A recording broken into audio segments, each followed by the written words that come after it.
안녕하세요. 저는 윤성민입니다. 43의 평범한 가장이자 두 아이의 아버지입니다. 사람들은 살면서 저를 모두 모범생 바른 생활 사나이라고 많이 불리며 안정적인 생활을 한다고 하지만 제가 정작 느끼는 것은 사람 인생은 참 살면서 뜻대로 되지 않는 것이 훨씬 많은 것 같습니다. 뜻대로 다 되면 인생의 묘미가 없다는 사람도 있지만 정말 제 마음대로 뜻대로 되었다면 얼마나 좋았을까 하는 생각도 여러 번 하게 되었습니다. 저는 이남일 여중 장남으로 태어났고 어릴 때부터 부모님께 책임감 있는 사람이 되어라 라는 말을 귀에 박히도록 들으며 자랐습니다. 부모님의 말이 곧 하늘인 줄 알았던 저는 제일 존경하는 분들도 부모님이었기에 그분들 말씀대로 살기 위해 안간힘을 쓰며 노력해왔습니다. 중고등학교 때도 부모님 속 한 번 안 썩이며 모범생처럼 살아왔다 자부했던 사람이었습니다. 네 형을 본받아야 한다. 성민이가 우리 집 기둥이고 앞으로 이끌어갈 대들보 같은 녀석이야. 내가 우리 장남이 얼마나 믿음직스러운지 모른다. 맞아요. 세상에 오빠처럼 바르고 착한 사람이 어딨어요? 진짜 우리 오빠한테 나중에 시집 오는 사람은 진짜 복 받았지. 저도 형 열심히 본받을게요. 저도 형처럼 모범생처럼 살고 싶어요. 제가 맏형으로서 장남으로서 부담감이 있었기에 항상 모범이 되려고 노력을 했고 부모님은 그런 저에게 늘 고마워했습니다. 제가 모범을 보였기에 그 아래 동생들도 똑바로 저를 보면서 배우며 살아가게 되었습니다. 그래서 나름 이름 있는 대학교도 들어가게 되었고 전공을 좀 더 살리고 공부하기 위해서 대학원도 들어가게 되었습니다. 그리고 대학원 재학 중에 나름 중견기업에 들어가 성실하게 일하며 하루하루를 살아가게 되며 직장인으로서의 항상 바른 자세로 살아왔습니다. 그래서 이달의 사원상도 받았고 상사들한테도 이쁨 받는 부하 직원이었죠. 저는 정말 안정적인 길을 살아온 것이었고 세상에 고생이나 모진 풍파도 겪어본 게 없었습니다. 그러나 저는 30살이 되던 해 지금의 아내를 만나면서 저는 인생이 비로소 뜻대로 안 됨을 처음으로 느끼게 되었네요. 아내를 만난 것은 독거노인들 밥차를 실어 나르는 곳이었습니다. 아내는 사회복지사로서 일을 하며 어려운 사람들에게 따뜻한 손을 내미는 사람이었습니다. 저희도 기업에서 후원활동을 펼치고 있었기에 같은 날 같은 곳에서 만나게 되었는데 처음 그 사람을 만났을 때 완벽하다고 생각했던 저는 어딘가 부족한 사람처럼 느껴졌습니다. 아내는 늘 타인을 돕고 배려하는데 익숙한 사람이었고 저는 그런 그녀를 보면서 나는 저렇게 천사처럼 살 수 있을까? 라는 생각을 하곤 했습니다. 좀 쉬엄쉬엄하며 하세요. 기업에서 나오신 분들, 이렇게 열심히 하시는 분들 덕분에 저희가 좀 마음이 놓여요. 사회적 관심이 필요하신 분들이시니까요. 저희가 돕는 것이 당연하죠. 다 그렇게 생각하는 건 아니지요. 선생님 같은 분만 세상에 있으면 참 아름다울 것 같아요. 그건 제가 할 소리 같은데. 네? 아니요. 아닙니다. 다시 볼일 봅시다. 저는 난생 처음 느껴보는 감정에 어쩔 줄을 몰랐고 저도 모르게 그 사람에게 시선을 쫓아갔습니다. 시간이 흐를수록 그 사람을 닮고 싶다는 마음이 더 커졌고 결국 용기를 내어 말을 걸어보았습니다. 그 사람은 천사답게 저를 잘 받아주었고 저는 기회를 놓치지 않고 은근슬쩍 식사 자리를 마련했죠. 처음에는 시간이 여의치 않다며 이리저리 피하는 것이 느껴졌지만 그럴수록 연애 한번 잘 못해본 저는 더 애가 타서 그 사람만 생각하게 되었습니다. 그리고 힘들게 그 사람을 만나게 되었고 용기를 내어 프로포즈를 했습니다. 그리고 그 용기는 결혼이라는 결실을 맺게 되어 아내는 제 사람으로 만들 수 있게 되었습니다. 하지만 부모님은 제 아내를 그리 탐탁치 않게 생각했습니다. 제가 우겨서 그 사람 아니면 결혼 안 한다 했기에 부모님께서는 어쩔 수 없이 저를 생각해 결혼을 허락하기는 했지만 결혼식 사진을 지금 보면 썩 표정이 좋지 않은 것을 알 수 있었습니다. 그래서 아내에게 더 많이 미안했고 특히 설이나 추석 때 가족들 모두 모이면 아내에게는 찬바람이 쌩쌩 불었고 나중에 동생들이 자기에게 어울리는 배우자를 데려와서 다 같이 모였을 때는 아내의 외로움과 따돌림은 더 심해졌죠. 특히나 여동생이랑 재수 씨랑 둘이 같은 학교 선후배 사이여서 유독 친하기도 했고 재수 씨도 집안이 좋은 사람인지라 집안 살림은 이 핑계 저 핑계를 대어 아내에게만 시켰습니다. 아내는 지고지순한 사람이었기에 웃으며 싫은 표정 하나 짓지 않고 그대로 바보같이 다 받아들였고 더 화가 났던 것은 누구보다 사리 분별 밝으신 어머니마저 모든 사실을 알면서도 외면하고 아내만 고생을 시키는데 같이 동조를 했다는 점이었죠. 저는 너무나도 화가 나 혼자 부엌 살림을 다하고 있는 아내의 손을 잡았습니다. 아버지 어머니 그러시는 거 아니지요. 그리고 재수 씨랑 성이 너도 그러는 거 아니다. 제 안사람을 무시하면 저를 무시하는 거나 마찬가지 아닙니까? 어떻게 제 가족이 제 가족한테 그럴 수가 있는지 이제껏 제가 부모 형제라는 사람들을 너무 몰랐나 봅니다. 성민아, 그게 무슨 소리야? 네 처가 다 괜찮다 하고 알아서 한 거다. 막말로 네 처가 제일 한가하지 않니?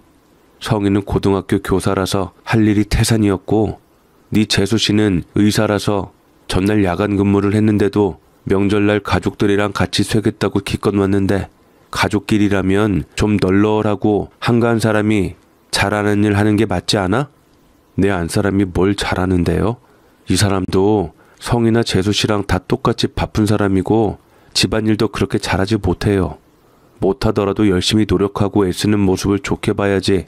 성이랑 재수 씨가 안사람한테 대하는 것을 보고도 그걸 어머니가 장단을 맞췄다는 게 어른으로서 부끄럽지도 않으세요? 뭐야? 이 녀석이? 아무리 여자의 정신이 팔렸다고 해도 어떻게 엄마한테? 여자가 아니라 제 아내입니다. 그러자 순간적으로 아버지는 제 멱살을 잡으셨고 어떻게 부모한테 그럴 수가 있냐고 제게 난리를 부리셨습니다. 하지만 저는 아버지를 옆으로 밀치고 안사람의 손을 붙잡고 집 밖을 나가고 아내는 안절부절 못하며 어쩔 줄을 모르고 제게 말했습니다. 어쩌자고 그렇게 후회할 짓을 해요. 당신답지 않잖아요. 나도 이제 바뀌려고 결혼하고 이제 한 가정의 가장이고 당신 남편이 되었는데 도저히 당신이 이렇게 우리 집 식구들한테 당하는 꼴 못 보겠어. 당하다니요. 전 당한 적 없어요. 그저 제가 다 못나서 그런 건데 그걸 왜 당신이 신경 써요? 이럴 때는 당신이 모른 척 해주는 게 좋아요. 알아서 시간 지나면 다 해결될 일인데 왜 이렇게 일을 크게 만들어요? 나는 당신이 고생하는 거 싫어. 무시당하는 것도 싫고. 당신이 얼마나 대단하고 존경받을 만한 사람인데 왜 무시를 해? 저는 아내 때문에 바보같이 눈물이 났고 아내는 그런 저를 한참이나 바라보며 다독여 주었습니다. 어린애도 아니고 왜 울어요? 하여간 정말 당신 보기보다 순진한 면이 매력이라니까. 나는 참 복받았어요. 언제나 내 편 들어주는 당신 같은 남편 만나서. 아내는 어머니보다도 더 부드럽고 사랑스러운 듯 제 뺨을 어루만졌고 저는 그런 아내를 위해 평생 위하며 살겠다고 다짐을 했습니다. 그리고 얼마 지나지 않아 아내는 제 아이를 임신을 하게 되었죠. 아내가 임신을 했다는 소식을 전할까 말까 하다가 그래도 본가에 전했는데 부모님을 비롯한 형제들은 제 태도에 화가 났던지 듣지도 보지도 않았습니다. 심지어 감정이 서러워가 문전박대까지 당했죠. 저는 가족에게 질리기도 하고 실망스럽기도 해서 당분간 보지 않고 정말 아내의 말 맞다나 시간의 흐름에 따라 맡겨보기로 했습니다. 해결될 일이라면 정말로 언젠가 해결이 될 터이니 말이죠. 아내는 10달 동안 제 아들을 품고 낳았습니다. 처음 아들을 품에 안았을 때 작은 손가락이 제 손을 꼭 쥐던 느낌을 아직도 잊을 수 없습니다. 첫째 아들 육아를 하면서도 아내는 둘째 아이까지 갖게 되었고 저는 아내가 너무 힘들지 않겠나 싶었지만 아내는 낳는 김에 얼른 둘째도 낳는 것이 좋다며 연년생으로 아이를 낳게 되었습니다. 아이를 낳는 것을 많이 안 좋아하는데 아내가 자처해서 연년생으로 아이를 둘을 낳아주니 저는 역시 우리 아내만큼 진국인 사람이 없고 부모 형제들도 저희 아내 가치에 대해 알아주었으면 했죠. 아내가 아들 둘을 낳았기에 저 역시 회사에 육아휴직을 내고 아들들 육아에 적극 동참하게 되었습니다. 둘째 아들이 태어났을 때는 어색하지만 서툰 손으로 기저귀를 갈아주며 한없이 행복했던 기억도 선명합니다. 바쁘게 돌아가는 삶 속에서도 아내와 저는 서로를 신뢰하고 사랑하며 그렇게 살아왔습니다. 두 아들을 키우느라 때로는 정신없는 나날이 이어졌고 각자 일터에서의 피곤함에 지칠 때도 있었습니다. 하지만 그런 순간에도 우리는 서로를 보며 힘을 얻었고 언제까지나 그 행복이 떠나지 않을 것이라고 저는 믿었습니다. 그렇게 아이들을 제 손으로 키우면서 어린이집에 보내고 유치원에 보내고 학교를 보내면서 저는 아내와 자식들과 행복하게 함께하는 즐거움으로 세상을 살았기에 부모 형제는 생각이 나질 않았습니다. 그러다가 애들 초등학교 4, 5학년 때 느닷없이 어머니께서 찾아오셨는데 그래도 손주들이라고 과일 바구니를 사오며 시선을 떼지 못하더라고요. 손주들이 우리 성민이 어렸을 적이랑 아주 똑 닮았구나. 큰 녀석도 작은 녀석도 한참 싸울 나이인데 저렇게 양보도 잘하고 배려도 잘하니 자식 교육을 잘 시켰구나. 우애가 깊어 보여 보기 좋다. 그럼요. 누구 아들들인데요. 이 사람이 다 자식 교육 돈 맡아서 시켰어요. 남들 공부 운운하지만 애엄마는 누구보다 아들들 인성교육에 대해서 얼마나 신경 썼는데요. 사실이었습니다. 아내가 사회복지사로 일하다 보니 아이들과 언제나 봉사활동을 자주 하러 다녔습니다.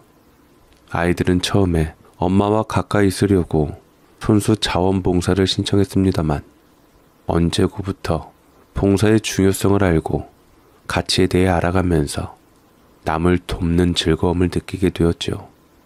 그러다 보니 자연스럽게 인격 형성에 도움이 되었고 예의도 바르고 단단하고 멋진 아이들로 자라나고 있었습니다. 저희 어머니는 제 아들들 교육시킨 것을 보고서야 아내의 가치를 인정하게 되었고 여전히 아버지는 저에 대해 왼수처럼 구셨지만 그래도 어머니가 설득해서 조금씩 마음을 열기 시작했습니다. 더군다나 우리 아이들이 워낙 할머니 할아버지에게 싹싹하고 예쁘게 굴었기에 그것도 한몫 단단히 차지하게 되었지요.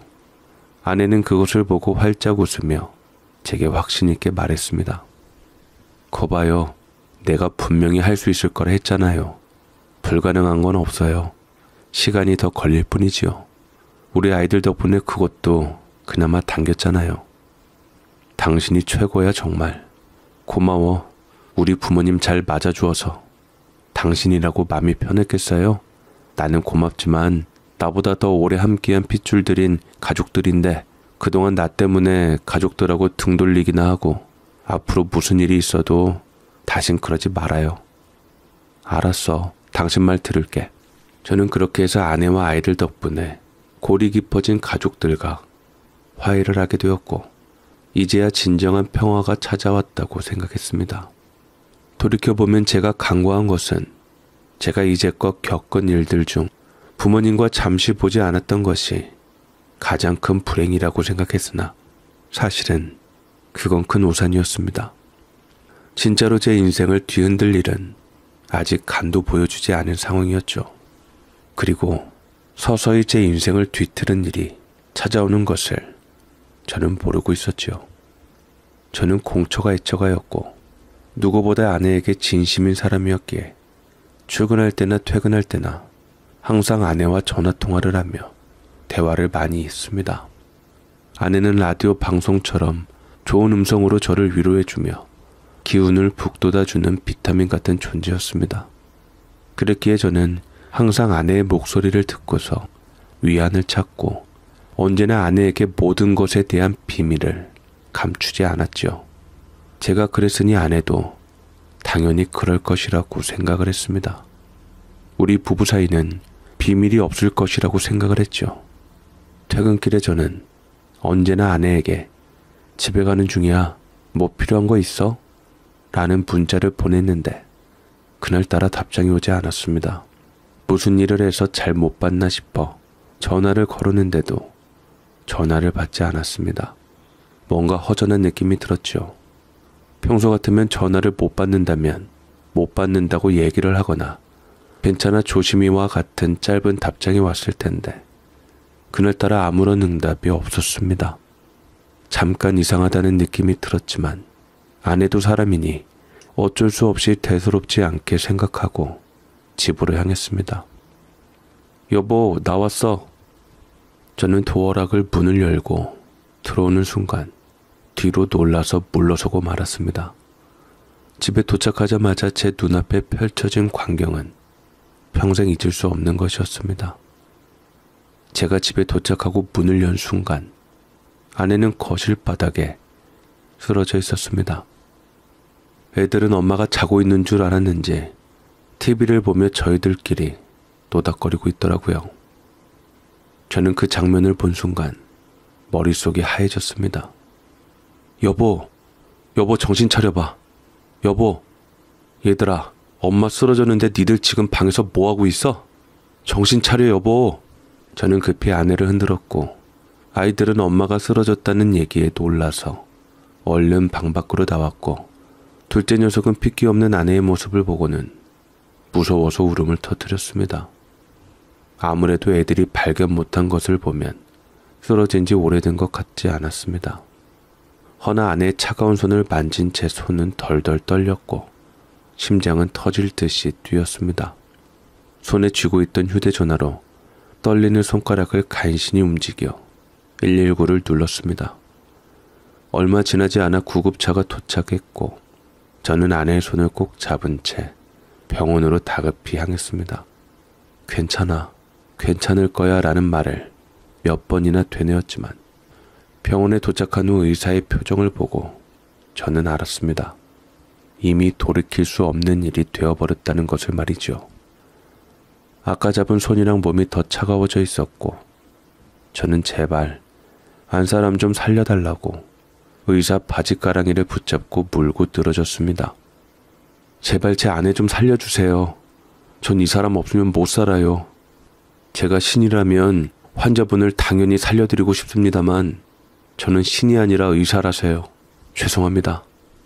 어두운 목소리의 의사의 말에 저는 더 붙들었지만 소용없었고 병원에서도 손 쓸 방법이 없었을 정도로 급작스러운 상황이었습니다. 사인은 기가 막히게도 심장마비라는데 병명을 듣고도 믿을 수가 없었어요. 언제나 그 시간에는 웃으면서 저녁 메뉴를 나와 함께 고민하던 사람이 아이들과 함께 소녀 시절로 돌아간 것처럼 장난치며 웃던 사람이 갑자기 제 곁에서 사라졌다는 사실을 받아들일 수가 없었습니다. 그렇게 저는 아내를 떠나보내야만 했습니다. 아내의 장례식에는 많은 사람들이 왔고 저는 많은 사람들이 아내를 잊지 않고 기억하며 찾아주었다는 사실이 참 감사했습니다. 아내가 그동안 잘 살았던 덕분이었겠죠. 현저하게 많이 몰려드는 분상객들 때문에 저 역시 단순히 슬퍼만 할 수 없었고 아이들이랑 같이 덩달아 챙겨야 했습니다. 그런데 눈에 띄는 한 사람이 있었습니다. 느릿느릿하게 고등학생쯤으로 보이는 뿔테 안경을 쓴 여자애가 교복 차림으로 왔는데 아내와 어떤 사이인지 모르겠더라고요. 제가 아내의 조카들은 다 아는데 조카 아이는 아니었는데 혹여나 아내가 사회복지사로 있었으니 그에 관련된 아이겠거려니 생각했습니다. 그래도 아내와 연이 있어 이렇게 장례식 때 알고 찾아와 준 게 마냥 고맙기만 했고 아이에게 조심스럽게 물었습니다. 학생, 여기 어떻게 찾아왔어요? 홍선희 씨가 떠났다고 해서 마지막 가는 길 보러 왔어요. 내가 홍선희 씨 남편 되는 사람이에요. 와줘서 고마워요. 생전에 우리 아내와 무슨 인연이 있었어요? 저는 홍선희 씨와 아이가 망설이면서 막 대답을 하려 할 때쯤 아내의 친정 식구들이 아이를 보고 화들짝 놀랐고 이내 장모님이 와서 아이의 손을 잡았습니다. 네가 여길 뭐하러 나타나? 쓸데없이. 당장 나가라 얼른. 그래도 고인이 가셨는데 얼른 가래도? 네가 있어봐야 죽은 선이가 돌아오기라도 한다더냐? 다시 눈앞에 나타나지 말아라. 정많은 장모님이건만 그 아이에게는 참으로 싸늘했고 아내의 장례식에서 사람들의 시선을 신경 쓰며 내쫓아버렸습니다. 저는 웬일인가 싶어서 장모님께 저 아이에 대해서 물었지만 장모님은 그저 사회복지사인 아내가 가엾어서 좀 도와주고 후원해줬는데 그걸 빌미로 자꾸만 아내의 곁에 맴돈다고 해서 괜히 오해 사는 게 싫어 거슬렸다고 하더라고요. 정에 굶주린 아이이니 아내를 잘 따르는 것에 대해 장모님이 좀 예민할 수 있겠다 싶었는데 이내 그런 감정도 잠깐 제가 아내가 떠나간 슬픔으로 인해서 아이에 대해선 잊어버리고 말았습니다. 아내를 떠나보낸 이후 저는 아이들을 지키기 위해 힘겹게 하루하루를 버텨야 했습니다. 현실은 너무나도 잔인했습니다. 아내가 없는 집은 텅 빈 공간처럼 느껴졌습니다. 익숙한 냄새가 남아있는 듯 했지만 막상 손을 뻗으면 아무것도 잡히지 않았습니다. 아이들도 마찬가지였습니다. 아들들은 처음에는 아무렇지 않은 척 하려고 했지만 어느 날 밤 엄마가 그립고 보고 싶다며 몰래 울고 있는 걸 보고 가슴이 미어졌습니다. 그래도 제가 행여나 더 슬퍼하고 신경 쓸까봐 엄마의 자리가 텅 비어 있다는 걸 알고서도 제 눈치를 보느라 더 밝게 웃으려 애쓰는 게 보였습니다. 그런 모습을 보면 정말 가슴이 아프더군요. 하지만 저까지 무너지면 안 되었기에 정말 아이들을 보면서 이를 악물었습니다. 시간이 아무리 약이라 하지만 참으로 느릿하게 흘러갔습니다. 소중한 일을 떠나보내고 살아남은 식구들은 하루하루 버티는 것도 살아가는 것도 참으로 고통스럽고 어려운 일이었죠. 그렇게 슬픔을 눌러 참으며 아내를 떠나보낸 지 한 달 정도 지났을 때 생각지도 못하게 보험회사에서 한 통의 전화가 걸려왔습니다. 고객님 안녕하세요. 배우자분께서 생전에 가입하셨던 보험건으로 연락드렸습니다. 보험건이요? 수화기 너머로 들려오는 보험사 직원의 목소리는 정중했지만 왠지 모르게 차갑게 느껴지기에 저도 모르게 목소리에 덩달아 날이 서며 예민하게 받아들였습니다. 저는 아내와 함께 재정관리를 해왔기 때문에 웬만한 보험은 다 알고 있다고 생각했습니다. 아내가 가입한 보험들도 대부분 알고 있었고 큰 금액이 걸린 것은 없을 거라고 확신하고 있었습니다. 하지만 직원이 전한 다음 말은 전혀 예상하지 못한 것이었습니다. 보험금 수령자 지정이 한지수님으로 되어 있습니다. 사망보험금 수익자로 한지수님이 되어 있지만 미성년자인 관계로 후견인이 불명확해서 법적 보호자가 누구인지 확인이 필요해 연락을 드리게 되었습니다. 그게 무슨 말입니까? 좀 쉽게 얘기해 주세요. 사망보험금 수익자가 한지수라고요? 혹시 한지수 씨와 어떤 관계세요? 순간 머릿속이 하얘졌습니다. 저는 보험금을 받을 사람이 저나 아이들일 거라고 당연하게 생각하고 있었습니다. 그런데 듣도 보도 못한 이름이 튀어나오다니 우리 아이들 이름도 아니고 친정 식구도 아니고 전혀 들어본 적 없는 사람이었습니다. 혹시 착오가 있는 건 아닐까요? 저는 한지수 그런 이름을 들어본 적이 없습니다. 이름을 다시 한번 확인해 주세요. 그럴 리가요. 잠시만 기다려주세요. 보험사 직원은 다시 확인해 보겠다고 했고 저는 어딘가 이상하다는 느낌을 받았습니다. 단순한 행정 오류일 수도 있겠지만 어쩐지 찜찜한 기분이 가시질 않았습니다. 하지만 보험사 직원은 분명히 확인을 해봐도 한지수라는 이름이 맞다고 얘기를 했고 저는 일단 보험사 직원을 만나기로 한 후 전화를 끊은 후에도 한참 동안 휴대전화를 손에 쥔 채 멍하니 서 있었습니다. 아무리 생각해봐도 이상했습니다. 아내는 대체 왜 보험을 들을 때 상속자를 모르는 아이로 설정을 해뒀는지, 대체 누구인지도 모를 아이한테 아내의 사망보험금이 가는 것은 내키지 않는 일은 맞았습니다. 이미 세상을 떠난 사람의 뜻을 이러쿵저러쿵 할 수는 없는 거지만 사망보험금이 5억 정도라면 결코 적은 돈이 아닌데 모르는 이름이 언급이 되니 쉬 수긍이 되지 않았죠. 더군다나 그날 밤 아이들이 잠든 뒤에도 저는 쉽게 잠들지 못했습니다. 아무리 생각해도 그 이름이 익숙하지 않았습니다.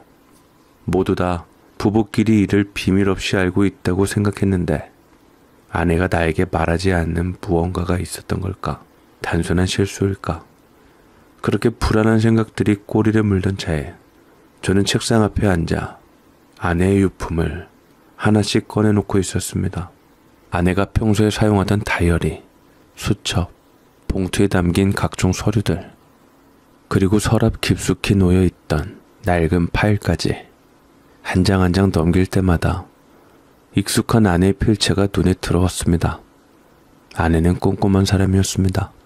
매달 생활비를 정리하고 카드 내역을 점검하며 가계부를 쓰던 습관이 있었죠.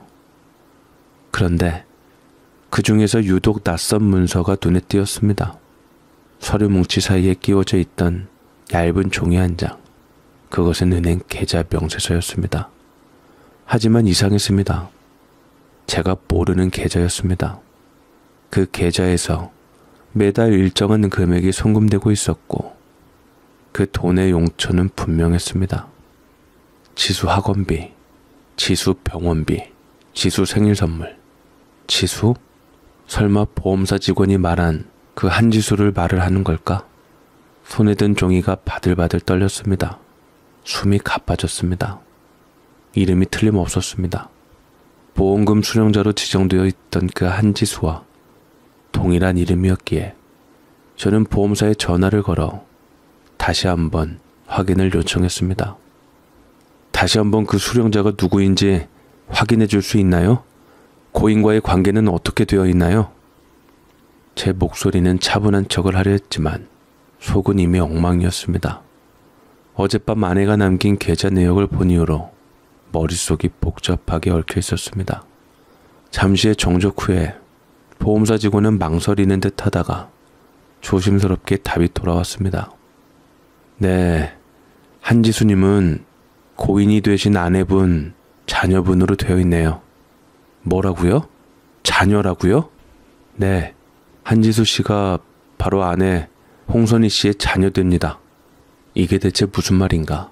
아내에게서 우리 애들 말고 자녀가 있다니. 저는 충격을 금치 못하고 그대로 털썩 주저앉고 말았습니다. 직원의 목소리는 여전히 조심스러웠습니다. 고객님 배우자분께서 자녀로 지정하셨고 미성년자인 관계로 법정 대리인이 함께 수령해야 합니다. 그 말을 듣는 순간 숨이 턱 막혔습니다. 어딘가 세상이 기울어지는 느낌이 들었습니다.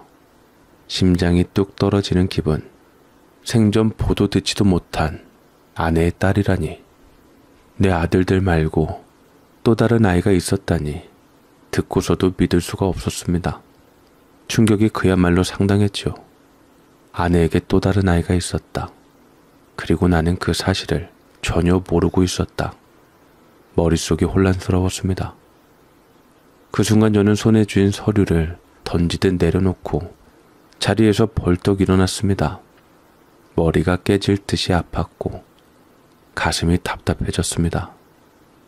나는 핸드폰을 꼭 쥔 채로 아무 말도 하지 못했습니다. 저는 입을 열고 싶었지만 목소리가 나오지 않았습니다. 뭔가 잘못된 거라고, 이건 분명 착오가 있다고 소리치고 싶었지만 보험사 직원이 그렇게 확신에 찬 목소리로 말하는 이상 이건 실수가 아니었습니다. 저는 아내의 기본 증명서를 발급받아 확인했습니다. 그러나 지수라는 이름은 어디에도 없었습니다. 이상했습니다. 만약 아내가 낳은 아이라면 당연히 가족관계 증명서에 등록되어 있어야 했습니다. 하지만 어디에도 한지수의 흔적은 없었습니다. 그 순간 머릿속이 복잡하게 돌아가기 시작했습니다. 그리고 하나의 가능성이 떠올랐습니다. 아내는 지수라는 아이를 출생신고할 때 아버지를 무기명, 즉 미혼모로 출산을 등록했거나 나 말고 다른 사람을 친부로 기재했을 가능성이 높았습니다. 그렇다면 모든 것이 설명되었습니다. 내가 아무리 가족관계 증명서를 떼어봐도 지수의 존재를 몰랐던 이유를 말입니다. 보험금 수령자로 지정된 이름, 매달 꾸준히 송금되던 계좌 내역, 그리고 아무리 찾아봐도 드러나지 않던 가족 서류. 한지수는 아내의 돈으로 키워진 또 다른 아이였습니다. 숨이 턱 막혔습니다. 아내가 그간 숨기고 있던 모든 진실이 수면 위로 드러났고, 손에 들고 있던 서류를 내려놓고 거실 소파에 털썩 주저앉았습니다. 도저히 믿을 수 없었습니다. 15년을 함께한 아내였습니다. 서로 속내를 감추지 않았다고 믿었고 모든 걸 공유했다고 생각했습니다만 이건 배신이었습니다. 저는 무엇보다 아이의 나이가 제일 궁금했습니다. 한지수라는 아이가 대체 언제 아내에게서 태어난 건지, 우리 아이들과 몇 년 터울의 아이인지 말입니다. 등줄기에 차가운 땀이 흘렀습니다. 저는 사실 회사를 다니면서 1년여간 외국에 나가야 할 일이 있었기에 잠시 가족이랑 떨어졌던 시간이 떠올랐고, 혹시나 그때 나와 결혼 생활 중 아내가 아이를 낳은 건 아닐까, 이런 말도 안 되는 생각까지 들었습니다. 하지만 곧 고개를 저었습니다. 아내는 그런 사람이 아니었습니다. 그러나 제 자신이 그렇게까지 확신할 수 없다는 사실이 더 두려웠습니다. 이제 선택지는 하나뿐이었습니다. 직접 그 아이를 찾아서 만나야 한다고 말이지요. 한동안 멍하니 서류를 바라보다가 결국 자리에서 일어났습니다. 한지수를 찾아야 했습니다. 아내가 보험금을 한지수에게 남겼다는 것은 그 아이가 아직 어리고 스스로 생계를 유지하기 어려운 상태라는 뜻 같았습니다. 그 아이가 누구인지도 모르고 어디서 어떻게 지내고 있는지도 알 수 없었습니다. 하지만 이제는 모른 척 할 수 없었습니다. 저는 다시 전화를 걸었습니다. 혹시나 홍선이 제 아내의 보험금 지급 계좌가 어디인지 알 수 있을까요? 직원은 단호하게 대답했습니다. 죄송합니다, 고객님. 그건 개인정보 보호로 인해 제공해드릴 수 없습니다. 직원은 냉정하게 거절을 했고, 그렇다면 자동이체 내역을 확인해 볼 수밖에 없었습니다. 은행으로 향했습니다. 아내가 남긴 계좌에서 어디로 돈이 흘러갔는지 확인해야 했습니다. 직원에게 아내의 계좌 거래 내역을 요청하자 상속 서류가 필요하다는 답변이 돌아왔습니다. 미리 준비해둔 사망신고서와 가족관계 증명서를 제출하고 어렵게 내역을 확인할 수 있었습니다. 거래 내역을 하나씩 훑어보던 중 정기적으로 일정 금액이 빠져나간 기록을 발견했습니다. 그 중에서 유독 눈에 띄는 내역이 있었습니다. 한지수 생활비 송금. 그 순간 손끝이 차갑게 식었습니다. 아내는 저와 결혼한 이후부터 매달 지수를 위해 일정한 돈을 보내고 있었습니다. 하지만 송금된 계좌 정보는 알 수 없었습니다. 혹시 이 계좌의 명의자가 누구인지 알 수 있을까요? 죄송합니다. 계좌 정보는 제공해 드릴 수 없습니다. 고객 정보의 철두철미한 우리나라 정서 덕분에 저는 여전히 한지수라는 사람을 아내의 자녀 정도만 파악했을 뿐 그 어떤 것도 알 수가 없는 상황이었습니다. 이러니 아내가 저 몰래 편하게 숨길 수 있었는지 그 모든 것들이 공모 같았습니다. 이제 단서는 하나뿐이었습니다. 아내가 어디에선가 남긴 흔적을 찾아야 했습니다. 은행을 나와 집으로 향했습니다. 모든 단서가 막힌 지금 아내가 남긴 것들 속에서 힌트를 찾는 것이 최선이었습니다. 아내의 물건을 차마 정리하지 못한 방으로 들어섰습니다. 아직 그녀가 살아있는 것처럼 옷장에는 그녀의 옷이 그대로 걸려 있었고 화장대 위에는 익숙한 향수가 놓여 있었습니다. 책상 서랍을 열었습니다. 차곡차곡 정리된 서류들 사이에서 한 봉투가 눈에 띄었습니다. 아내의 필체로 적힌 작은 메모가 붙어 있더군요. 지수 교육비 관련 확인 후 송금할 것.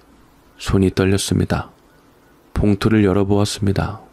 안에는 은행 명세서, 병원 영수증, 학원비 납부 내역 같은 서류들이 들어있었습니다. 그리고 한 장의 등기 서류, 발신인 주소가 선명하게 적혀 있었습니다. 이곳이 한지수가 사는 곳인가 심장이 거세게 뛰었습니다. 한지수를 찾아야겠다는 결심을 하고 나서도 정작 속을 파헤쳐보면 저는 이 아이를 마주할 자신이 없었습니다. 그 아이를 만나는 순간 아내가 남긴 불편하고도 힘든 진실과도 마주해야 하니 말이지요. 원래 배우자의 과거는 모르는 편이 좋다고 다들 먼저 결혼한 사람들이 말해줬기에 저도 관심이 없었는데 이제는 제 아내의 일이 되어버리고 나니 머릿속이 복잡해졌습니다. 내가 왜 이미 세상을 떠나버린 배우자의 좋은 추억만 갖고 살기에도 벅찬데 안 좋고 부정적인 과거를 캐버려야 하는지, 왜 나를 이렇게 만들었는지 뒤늦게 와서 아내가 원망스러웠습니다. 살면서 아내를 미워한 적이 단 한 번도 없었지만 이 순간만큼은 참으로 밉고 싫었습니다. 홍선이 대체 어떤 여자인지, 내가 본 모습이 전부가 아니었던 건지 혼란스럽기만 했을 뿐이었습니다. 하지만 이제 선택의 여지가 없었습니다. 주소를 손에 쥔 채 한참 동안 망설였습니다.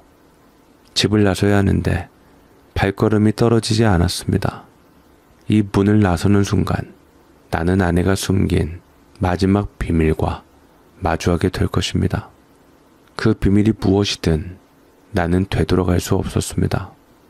이제는 내 자식을 지키기 위해서라면 아내가 사랑했던 사람, 내가 15년을 함께했던 그녀가 끝까지 숨겼던 그 아이는 대체 누구인지 꼭 알아야만 하고 만나야만 했습니다. 나는 가슴이 터질 것 같은 심정으로 운전대를 잡았습니다. 주소를 입력하고 내비게이션이 안내하는 길을 따라 차를 몰았습니다. 한참을 달리니 익숙한 도로를 벗어나 점점 좁아지는 골목길로 들어섰습니다. 창밖 풍경이 낯설게 느껴졌습니다. 사실 낯선 건 풍경이 아니라 내 마음이었습니다. 마치 어디론가 강제로 도살장 가는 소처럼 끌려가는 기분이었습니다. 한 걸음 한 걸음 내디딜수록 심장이 점점 더 쿵쿵 뛰기 시작했습니다. 창밖으로 스쳐가는 사람들을 보면서 생각했습니다.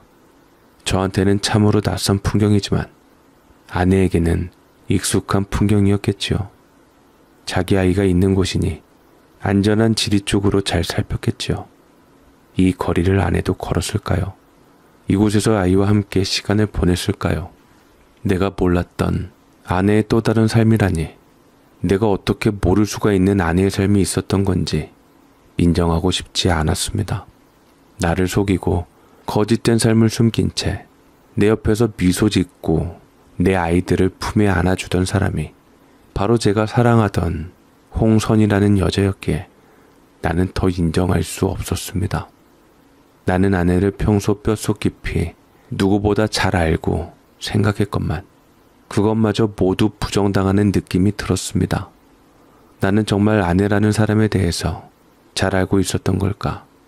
그 질문이 제 오만 방자함을 겨냥하는 것 같았고 머릿속에서 떠나지 않았습니다. 내비가 도착했다는 신호를 보내었고 주소를 다시 확인하고 차를 길가에 세웠습니다.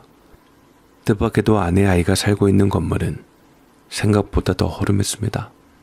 오래된 철제 계단이 삐걱거릴 것처럼 보였고 벽에는 여기저기 시멘트가 덧칠되어 있었습니다. 우편함엔 쌓인 전단지와 비수금 고지서가 가득 끼어 있었습니다. 나는 천천히 건물 안으로 걸어 들어갔습니다. 계단을 한 걸음씩 오르면서도 계속 망설였습니다. 하지만 기왕 여기까지 왔으니 사망보험금 5억으로 인해서 금지된 판도라의 상자를 열고 말았으니 이제 돌이킬 수도 없었습니다. 나는 떨리는 손으로 문을 두드렸습니다. 누구세요? 안에서 작은 목소리가 들렸습니다. 나는 긴장감에 입이 바싹바싹 마르고 목이 바짝 말라 침을 삼켰습니다. 잠시 후 문이 열렸습니다. 여보? 선이야. 그리고 그 순간 저는 나온 사람한테 저도 모르게 아내의 이름을 부르며 얼어붙고야 말았고 눈앞에 선 소녀는 참으로 아내의 쌍둥이처럼 아내를 빼닮은 얼굴을 하고 있었습니다. 그 눈빛, 표정, 심지어 가만히 서 있는 모습까지도 나는 몸이 떨리며 숨이 멎을 것 같았습니다. 그야말로 아내가 다시 살아 돌아와 내 앞에 서 있는 것 같았습니다. 하지만 그건 착각이었습니다. 눈앞에 선 아이는 아내가 숨겼던 마지막 조각이었고 그 아이가 나를 올려다보며 의아한 표정을 지었습니다. 나는 입을 때려 했지만 아무 말도 나오지 않았습니다. 아저씨 누구세요? 그 여자아이는 눈이 나빴는지 침침한지 눈을 가느다랗게 떠서 저를 보았고 영 안 되겠던지 돌아가서 책상 위에 있는 뿔테 안경을 쓰고 나왔습니다. 그 순간 나는 그 모습을 보고서야 깨달았습니다. 그 뿔테 안경을 쓴 여자아이는 분명 아내의 장례식에 나타났고 장모님이 허둥지둥 쫓아낸 아이가 분명했습니다. 그때 교복을 입고 있었는데 오늘은 사복 차림으로 있으니 더욱더 아내를 닮아 보였습니다. 이 아이가 한지수였다니. 그럼 장모님도 이 아이의 존재에 대해서 알고 있었기에 그렇게 장례식에 온 지수를 쫓아버렸던 건가? 설마 나 때문에 나를 의식하고 속인 것이 들통날까봐. 장모님은 그때 분명 아내가 사회복지사로 활동할 때 도움을 준 아이라고 했었는데 자기 어머니의 장례식에 찾아온 딸아이를 나를 의식해서 딸의 거짓말이 들통이 날까봐 그렇게 모질게 내치다니. 장모님도 새삼 소름이 돋고 치가 떨렸습니다. 모든 사람들이 다 한통속이었고 도대체 다들 어디까지 나를 속였나 도저히 화를 참을 수가 없었습니다. 지수는 아내의 일부였고 내가 몰랐던 아내의 지난날인 증거였습니다. 나는 지수를 보며 입을 열 수 없었습니다. 아니 열지 못했습니다. 내 앞에 서 있는 소녀는 15년간 내가 전혀 몰랐던 존재였습니다. 그런데도 나는 지수에게서 한순간도 눈을 뗄 수가 없었습니다. 아내를 빼닮은 얼굴, 어딘가 조심스러우면서도 따뜻한 눈빛, 그 눈빛이 나를 똑바로 올려다보며 조심스럽게 입을 열었습니다. 그때 엄마의 장례식장에서 본 아저씨네요. 엄마의 남편 맞지요? 그 말을 듣는 순간 심장이 내려앉았습니다. 지수는 이미 모든 것을 다 알고 있는 듯 했고 저는 그 앞에서 부끄럽고 죄인이 된 듯 했습니다. 어쩌면 시간으로는 이 아이가 먼저 안 사람과 함께였을 텐데 들러리인 내가 인생에 끼어들어 엄마를 빼앗아가고 그 사이에 다른 자식들을 낳게 되었으니 이 아이는 내가 아마 죽도록 밉고 싫었을지도 모르겠습니다. 나는 온몸이 얼어붙었습니다. 일단 들어오세요. 아저씨 못지않게 나도 진실을 접했을 때 충격이 이만저만이 아니었으니까. 혼자 상처받은 것처럼 그런 얼굴 하지 말라고요. 지수는 말은 그렇게 했음에도 이미 저에 대해서 잘 알고 있었기 때문인지는 몰라도 뜻밖의 깍듯하게 저를 맞이했고 잠시 기다리라며 차를 끓이러 갔습니다. 저는 안으로 들어왔는데 언제부터 혼자 살았는지 아이는 참으로 모든 게 익숙해 보였습니다. 그러다가 벽 틈에 쓰여있는 낙서를 보게 되었는데 자그맣게 엄마 무서워 빨리 와, 엄마 사랑해 이런 글자들이 쓰여있는 것에 저는 잠시나마 울컥했습니다. 뿐만 아니라 아내와의 추억이 담겨져 있는 사진들과 액자도 한쪽 벽면을 빼곡하게 채웠더라고요. 사진 아래는 날짜가 기입되어 있었는데 저와 결혼하기 전에 찍었던 사진들도 있었습니다. 그리고 안에는 지수에게 쓴 자필 편지도 있었는데 편지 내용을 읽어보니 분명 아내의 서체도 맞았을 뿐더러 지수에 대한 그리움과 딸에 대한 절절한 사랑이 다 적혀 있었습니다. 그 편지를 보자니 나는 대체 무슨 마음인 건지 질투심이 일면서도 한편으로는 아내의 마음이 느껴져서 그런지 지수가 불쌍해져 왔습니다. 제 코가 속자인데 말이죠. 어쩌면 매일 밤 문이 열리는 소리를 들으며 엄마가 돌아오기를 기다렸을지도 모릅니다. 누군가 문을 두드리면 혹시 엄마가 보낸 사람이 아닐까 기대했을 수도 있습니다. 나는 지수를 이렇게 두 번째 보는 것이었지만 이 아이는 어쩌면 아내가 마지막까지 지키고 싶어 했던 가장 소중한 존재였을 것입니다. 하지만 이제 아내는 다시 돌아오지 않습니다. 이제 남은 것은 나와 나의 두 아들 그리고 지수뿐이었습니다. 떠오르는 아내의 모습에 나는 천천히 숨을 들이마셨습니다. 아무 말도 할 수 없었습니다. 지수의 눈빛이 내 눈앞에서 아내의 눈빛과 겹쳐졌습니다. 맑고 따뜻했던 눈, 남을 먼저 생각하고 언제나 밝게 웃던 사람. 그 사람이 어떻게 이런 말도 안 되는 선택을 했을까? 왜 나를 속이고 끝까지 진실에 대해 외면한 걸까? 나는 여전히 이해할 수 없었습니다. 왜 단 한 번도 내게 솔직하게 털어놓지 않았을까요? 만약 나에게 말했다면 나는 그토록 사랑했던 아내를 미워했을까요? 진실을 밝히면 떠났을까요? 저도 그때 상황을 겪어보지 않아서 잘은 모르겠지만 아내가 만약 솔직하게 다 모든 것을 밝혀주고 말해줬다면 저는 그러지 않았을 것입니다. 아내를 사랑했으니까요. 하지만 아내는 저를 믿지 못하고 끝까지 혼자 짊어졌습니다. 나에게조차 털어놓을 수 없을 만큼 감당하기 힘든 무언가를. 나는 아내의 마지막 순간을 떠올렸습니다. 그날 저녁 내가 퇴근할 때까지 기다리던 사람. 언제나 괜찮아, 운전 조심해서 와 라는 짧은 메시지를 보내는 사람. 그런데도 그날따라 아무 말도 하지 않았던 사람. 다른 건 몰라도 끝까지 지수를 지키려 했던 아내의 마음이 느껴졌습니다. 나는 몰랐습니다. 아내가 어떤 마음으로 이 아이를 키웠는지, 어떤 선택을 하고 어떤 감정을 감추며 살아왔는지. 나는 단지 가족을 위해 헌신적으로 살았다고 생각했습니다. 하지만 그 가족이라는 울타리 속에 아내가 홀로 짊어진 또 다른 가족이 있었던 것입니다.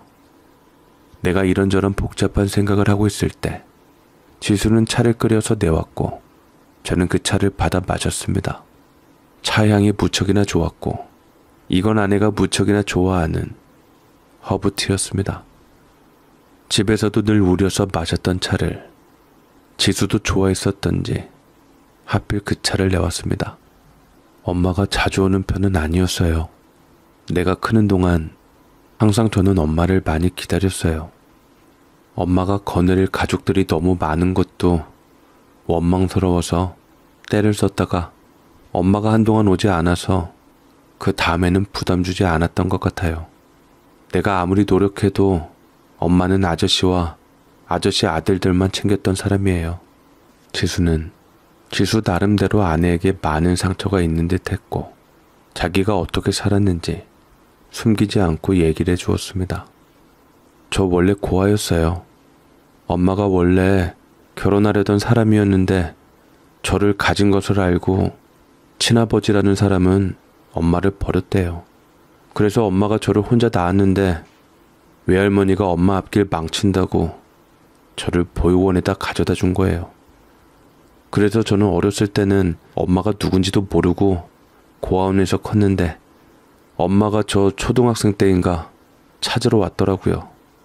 고아원이 너무 싫었는데 엄마는 그런 저를 고아원에서 빼내어 이곳에서 혼자 살게 하며 왔다 갔다 하며 저를 돌봤어요. 고아원에서 지내는 것보다 그게 훨씬 좋았거든요. 그랬구나. 엄마 가정에 있는 것을 몰랐어요. 동생도 둘이나 있는 줄 몰랐고요. 저는 제가 박힌 돌인 줄 알았는데 알고 보니까 엄마 인생에선 굴러온 돌이더라고요. 저는 지수의 말을 들으면서 여전히 이 아이를 어떻게 해야 할지 알 수 없었습니다. 사정도 딱하고 나쁜 아이 같지도 않고 믿었던 핏줄들에게 버림받고 또 버림받을까봐 전전긍긍했던 가엾은 아이였습니다. 내가 미워할 존재가 아니라 가엾어할 존재였고 제가 원망을 돌릴 것은 아내가 맞았습니다. 이제라도 제가 만약 아이의 법적 보호자가 되어서 키운다고 해도 곧 성년이 될 아이인지라 아이에게 의미로 다가갈 수 있을까 싶었습니다. 설령 제가 받아들인다고 하더라도 제 아들들이 지수를 누나로 받아들이고 가족으로 받아줄 수 있을지도 가늠이 잘 되질 않았습니다. 무엇보다 이 아이가 내게 원하는 것이 무엇인지조차 알지 못했습니다. 이 아이는 지금도 안사람이 떠났음에도 하염없이 기다리고 있는 것 같았습니다. 나는 그 아이의 세상을 완전히 뒤집어 놓은 사람이었습니다. 나는 두려웠습니다. 내가 감당해야 할 것이, 내가 마주해야 할 것이 생각했던 것보다 훨씬 크고 깊다는 걸 깨닫는 순간이었습니다. 이제 이 아이에게 남은 것은, 그리고 나에게 남은 것은 아내가 남기고 간 깊은 흔적뿐이었습니다. 저는 사망보험금 이야기를 꺼내려다가 결국 못하고 그렇게 저는 지수의 집에서 나왔고 이제 곧 성년을 앞두고 있는 지수는 제게 아무 기대도 없는 허망한 눈동자를 했습니다. 집으로 돌아온 나는 밤새도록 눈을 감아도 떠오르는 것은 지수의 얼굴뿐이었습니다. 아내를 닮은 그 아이, 엄마가 돌아오기를 기다리는 소녀. 나는 정말 이 아이를 외면할 수 있을까요? 그렇게 살아갈 수 있을까요? 하지만 이미 답은 정해져 있었습니다. 아내는 말하지 않았지만 마지막까지 이 아이를 위해 준비해 두었습니다. 보험금, 작은 원룸, 그리고 보내왔던 생활비, 그 모든 흔적이 말하고 있었습니다. 지수를 지켜달라. 아내는 끝까지 제게 현실에서는 부탁하지 않았지만 나는 부탁을 안 했을지언정 아내의 바람마저 외면할 수 없었습니다. 저는 고민 후에 다시 지수를 찾아가기로 결심을 했습니다. 적어도 아내가 남긴 사망보험금은 욕심내지 말고 지수에게 줘야지 제가 마음 편히 발 뻗고 살 수 있을 것만 같았습니다. 저는 다음날 회사를 퇴근한 후에 다시 지수가 살았던 그 원룸 앞에 섰습니다. 지난번보다 발걸음이 덜 무거웠지만 여전히 아내를 닮은 지수를 보는 두려움이 남아 있었습니다. 나는 천천히 문을 두드렸습니다. 잠시 후 조심스럽게 문이 열렸습니다. 지수는 여전히 혼자였습니다. 그 아이의 눈에는 불안감이 서려 있었습니다. 아마도 낯선 나와 다시 마주한 것이 어색했겠지요. 나는 한참을 망설였습니다. 어떤 말로 시작해야 할까요? 어떻게 말해야 이 아이가 덜 아플까요? 하지만 나는 거짓말을 하지 않기로 했습니다. 나는 깊이 숨을 들이마셨습니다. 그리고 조심스럽게 입을 열었습니다. 엄마는 이제 안 와. 그 순간 지수의 표정이 굳어졌습니다. 작은 손이 문고리를 더 세게 움켜쥐었습니다. 마치 믿고 싶지 않다는 듯이 말이지요. 나도 알아요. 어미 잃은 자식에게 굳이 그렇게 확인사살 시켜줄 필요가 있어요? 지수는 굳은 얼굴로 말을 했고 아내와 닮은 눈으로 저를 쳐다보자 저는 차마 눈을 마주치지 못했습니다만 피하지는 않았습니다.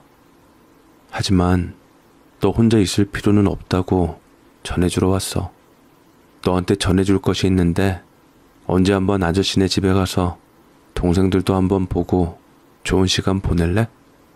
지수는 천천히 나를 바라보았습니다. 아무 말도 하지 않았습니다. 그러나 그 침묵이 오히려 수천 마디의 말보다 더 크게 다가왔습니다. 그 아이의 세계가 무너지고 있다는 것을 나는 알았습니다. 그 무너진 세계에서 이 아이는 어디로 가야 할지 몰라 방황할 것이었습니다. 그렇다면 내가 할 수 있는 일은 단 하나였습니다. 나는 더 이상 과거를 되돌릴 수 없었습니다.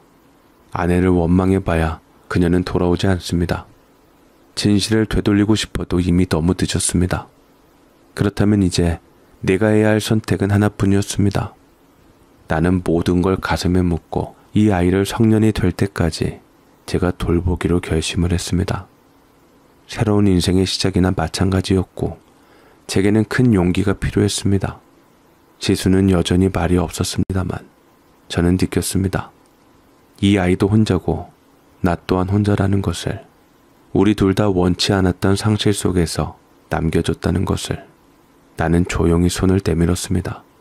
지수는 한참을 망설이다가 마침내 작은 손을 뻗어 제 손을 잡았습니다. 그렇게 지수와 나의 새로운 인생이 시작되었습니다. 지수를 집으로 데려와 아이들에게 인사시키던 날, 제 아들들은 누나가 생겼다는 사실에 무척이나 좋아했습니다. 처음 만난 사이였지만 아이들은 마치 오래전부터 가족이었던 것처럼 지수에게 자연스럽게 다가갔습니다. 특히 첫째는 지수를 가만히 바라보다가 어느 순간 신기한 듯 중얼거렸습니다. 엄마 닮았다.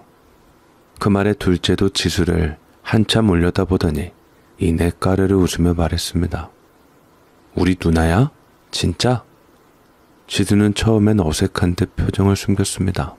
하지만 아이들의 해맑은 얼굴을 바라보다가 결국 미소를 지으며 고개를 끄덕였습니다. 그 순간 아이들의 얼굴이 환하게 밝아졌습니다. 누나라는 존재가 생긴 것이 마냥 좋은 듯 둘째는 벌써부터 누나같이 게임할래라며 지수를 졸라댔습니다. 그 모습을 보며 문득 떠올랐습니다. 지수도 언젠가 아내처럼 아이들을 사랑해주고 가족으로 받아들여 줄까요? 지금은 어색하고 아직 마음의 문을 다 열지 않았지만 언젠가 지수가 아이들을 감싸 안아줄 날이 올까요? 그럴 수 있을까요? 나는 지수를 바라보았습니다. 아이들과 어울리는 모습이 아직은 낯설지만 그 안에서 천천히 스며들듯 익숙해지고 있었습니다. 그리고 얼마 지나서 나는 조심스럽게 보험금 이야기를 꺼냈습니다. 엄마가 남겨둔 게 있어. 지수는 놀라지도 않았습니다. 이미 알고 있었던 것처럼 담담한 표정이었습니다. 그 돈은 원래 네 거야. 네 미래를 위해 엄마가 준비해둔 거야. 지수는 아무 말 없이 나를 바라보았습니다. 나는 한숨을 쉬며 말을 이었습니다. 엄마가 너를 위해 남긴 마지막 선물이니까 네가 어떻게 하고 싶은지 말해줘. 한동안 침묵이 흘렀습니다. 지수는 고개를 살짝 숙인 채 생각에 잠긴 듯 했습니다. 그러다 지수는 조용히 입을 열었습니다. 아저씨가 써주세요. 나는 순간 무슨 뜻인지 이해하지 못했습니다. 지수는 창밖을 바라보며 나직이 말했습니다. 저한테 필요한 날이 오면 그때 써달라는 게 아니에요. 그냥 아저씨랑 제 동생들을 위해 써주세요. 엄마가 남긴 돈이니까. 엄마가 가장 사랑했던 사람들을 위해 써주면 좋겠어요. 나는 지수를 바라보았습니다. 15살 소녀가 할 수 있는 말이라고는 믿기지 않았습니다. 순간 가슴이 먹먹해졌습니다. 엄마를 잃은 아이가 가장 먼저 떠올린 것이 자신이 아니라 남이었다는 사실이, 그 아이가 자신을 위해서가 아니라 우리 가족을 위해 그 돈을 남겨두고 싶어 한다는 사실이, 나는 천천히 고개를 끄덕였습니다. 우리 아이들이 잠들고 저는 아내의 낡은 다이어리를 다시 펼쳤습니다. 그 안에는 빼곡하게 적힌 일정들, 생활비 정리, 아이들 학원비, 그리고 지수를 위한 메모들이 있었습니다. 지수 병원비, 다음 달까지 납부 완료할 것, 지수 학원 겨울방학 특강 등록, 지수가 좋아하는 초코 케이크 사가기. 그 메모들을 보며 나는 천천히 숨을 들이마셨습니다. 아내는 결국 지수를 끝까지 포기하지 않았습니다. 그녀는 나를 속인 것이 아니라 끝까지 아이를 지키려 했던 것입니다. 나는 손끝으로 다이어리의 바램 페이지를 쓸어내렸습니다. 그리고 마지막 장, 거기에는 단 한 줄이 적혀 있었습니다. 지수야, 엄마가 너무 많이 사랑해. 그 순간 나도 모르게 눈물이 흘렀습니다. 아내는 떠났지만 그녀가 남긴 사랑은 여전히 우리 곁에 있다는 것을, 그 사랑이 지수를 통해 그리고 우리 가족을 통해 계속 이어질 것이라는 것을 나는 다이어리를 조용히 덮었습니다. 창밖을 바라보니 달빛이 아름답게 내리고 있었습니다. 이제 나는 과거를 놓아주려 합니다. 아내가 남긴 사랑을 붙잡고 앞으로 나아가려 합니다. 그리고 이제 우리는 함께 그 길을 걸어갈 것입니다. 제 사연 읽어주셔서 감사드립니다.